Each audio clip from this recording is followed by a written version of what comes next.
오늘은 바리새인이 예수님을 금식을 가지고서 공격했을 때 예수님의 반응에 대해서 한번 생각해 보도록 하겠습니다. 예수님의 그간의 행적을 유심히 지켜보기만 했었던 그 당시의 종교 지도자들은 드디어 예수님을 이제 율법으로 예수님을 공격하기 시작했습니다. 여러분, 그 첫 번째 공격이 무엇이었느냐면 바로 자신들이 굉장히 잘하는 것을 가지고 예수님을 비난하기 시작했던 것입니다. 여러분, 그것이 무엇입니까? 자신들의 전공 분야인 율법이었던 것이고, 그리고 그 율법에서 규정하고 있는 특별하게 금식을 가지고서 예수님을 공격하기 시작했습니다. 왜 그렇습니까?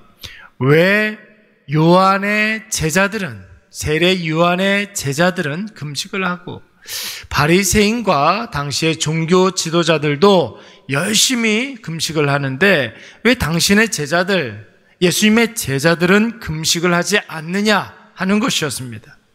여러분, 당시에 금식의 개념이라는 것은 오늘날과 같이 성도들에게 굉장히 특별한 바램이나 긴급한 일을 가지고서 우리가 간절한 마음으로 기도할 때 우리가 마지막으로 하는 것이 금식기도 아닙니까? 생명을 다해서 기도한다, 이런 뜻이 있습니다. 근데 여러분, 예수님 당시에 금식이라는 것은 간절한 바람, 절박한 상황, 이런 것을 가지고 금식하지 아니하였고 회개의 의미로 회개의 기도를 국한해서 금식을 했습니다. 그래서 금식을 할 때에는 가슴을 치고 대성통곡을 하며 땅바닥에 바짝 엎드려서 슬퍼하며 애통해하며 하는 것, 여러분, 그것이 바로 금식 기도였습니다. 그런데 방금 말씀드린 것은 유대인들이 금식을 시작했던 것이 굉장히 선한 의도였던 것이죠. 내가 죄인이기 때문에 하나님 아버지 앞에 계속해서 회개 기도를 해야 하자, 이런 의미로 금식 기도를 했었던 것입니다. 그러나 여러분, 어제도 말씀을 드렸던 것처럼 시간이 지나면 지날수록 같은 일을 계속 반복하다 보니까 여러분, 우리도 어떻습니까? 같은 일을 계속해서 반복하다 보면 그 의미가 변질되지 않습니까? 오늘 이 바리새인들의 금식 기도가 계속 같은 일을 반복하고 오랜 세월 계속하다 보니까 변질되어서 예수님 당시의 바리새인들의 금식은 남에게 보이기 위한 보여주기식 쇼였던 것입니다. 나는 이렇게 정결하고 거룩한 사람이다, 이런 것들을 보여주는 것이죠. 나는 율법적으로 거의 완벽한 사람이다, 이런 것을 보여주기 위해서 금식했던 것입니다. 그래서 여러분, 이러한 바리새인들의 외식하는 모습을 간파하신 예수님께서는 세 가지 비유를 들어서 금식에 대한 바른 정의를 하고 있습니다. 여러분, 그 첫 번째가 무엇이냐면 혼인집 비유입니다. 여러분, 혼인집에서 신랑과 함께 즐거운 혼인잔치에 참석한 자들이 어떻게 통곡하고 애통하고 슬퍼할 수 있느냐 하는 것입니다. 여러분, 여기서 말하는 혼인집의 신랑은 누구를 말하는 것입니까? 바로 예수 그리스도를 의미하는 것이죠. 예수님께서 이 땅에 오신 이유가 무엇입니까? 저와 여러분의 모든 죄를 사하시고 완전히 타락해버린 이 세상을 회복시키기 위해서 오신 것입니다. 슬퍼할 일이 아니라, 애통해야 할 일이 아니라 기쁘고 감사할 일이죠. 예수님과 함께 있을 때에는 이미 죄의 문제가 다 해결되었기 때문에 그렇게 대성통곡하고 가슴을 찢고 죄를 뒤집어 쓰고 기도하는 척하지 않아도 된다라는 것입니다. 사랑하는 여러분, 마찬가지로 우리도 오늘 예수 그리스도와 내가 함께 하신다는 확신이 있다면 다시는 죄에 얽매여서 자기 자신을 자책하거나 비관하거나 자격지심에 빠져 있을 필요가 없습니다.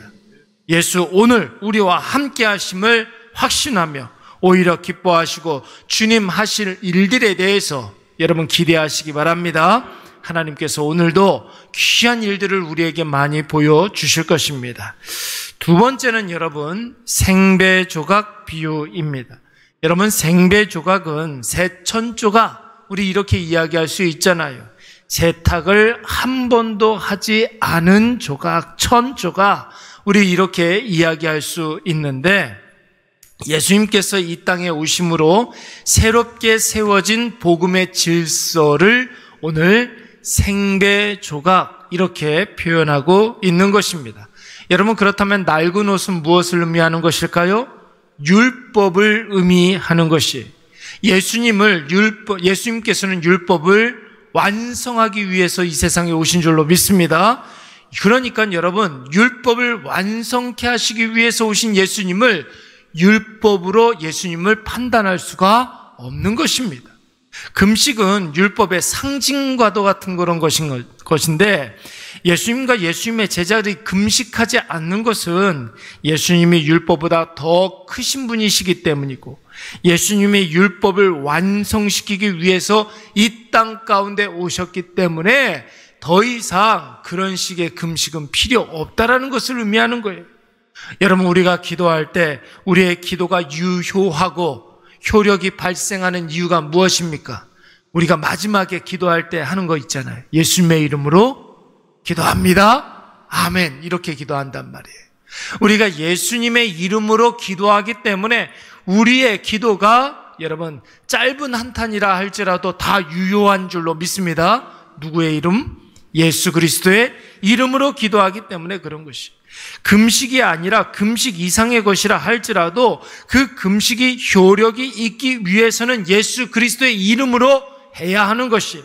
그렇다면 여러분, 이 땅의 모든 일들이 예수 그리스도의 이름으로 시작하고 오직 예수 그리스도의 이름의 영광이 되어야 할 줄로 믿습니다.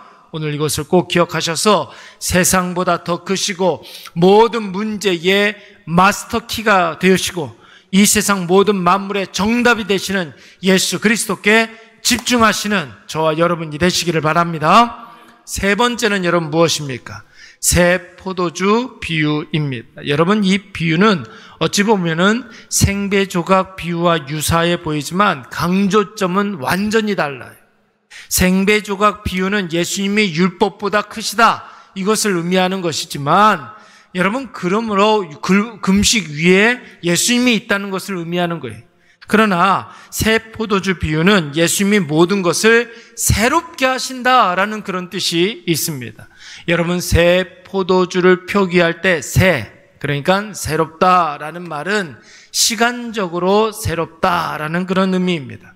그리고 뒤에 나오는 새 부대 할 때 새롭다, 이 말은 본질적인 새로움, 이것을 의미하는 것이에요. 여러분, 혹시 신앙생활 하면서 크로노스와 카이로스 이런 말 들어본 적 있습니까? 크로노스라는 말은 물리적인 시간을 말하는 거예요. 1초, 1분, 1시간, 1년 후 이런 것을 의미하는 것입니다.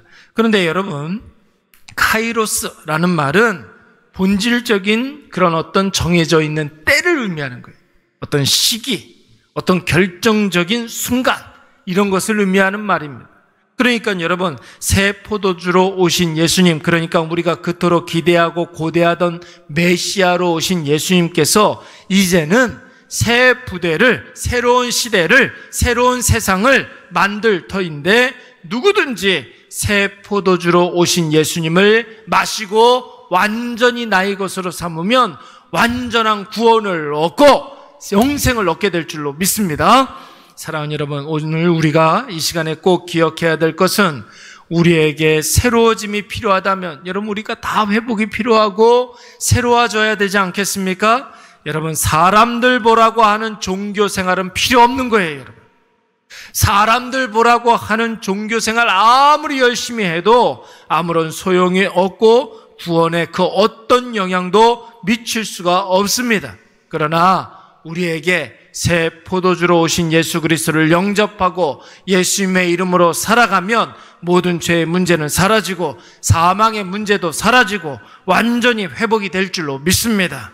오늘 우리에게 여러분, 하나님께서 새로운 예배당을 허락하셨습니다. 근데 여러분, 무엇보다도 눈에 보이는 예배당에 집착하는 그런 자들이 아니라 여러분, 혼인집에 새 신랑으로 오신 예수 그리스도와 함께 하심으로 말미암아 날마다 기뻐하고 감사하시기 바랍니다. 생배 조각으로 오신 예수 그리스도와 함께 하심으로 낡아빠진 죄의 문제에서 자유하시고, 여러분 새 포도주로 오신 예수님을 완전히 나의 것으로 삼아 새로운 삶, 회복된 삶, 생명의 삶을 살아가시는 저와 여러분이 되시기를 간절히 축원합니다. 오늘 이 시간